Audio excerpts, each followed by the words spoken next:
দেখো বন্ধুরা, আমাদের গ্রামের পুকুর তোমাদের কাছে শেয়ার করছি। আমার একটা ছোট ভাই পুকুরে মাছ ধরছে বসে দিয়ে।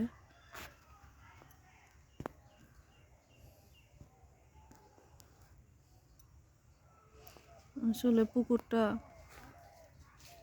অনেক দিন ধরে আসলে ইউজ করা হয় না, তো একটু পরিত্যক্তর মতো লাগছে, কিন্তু আসলে এখানে মাছ চাষ করা হয়।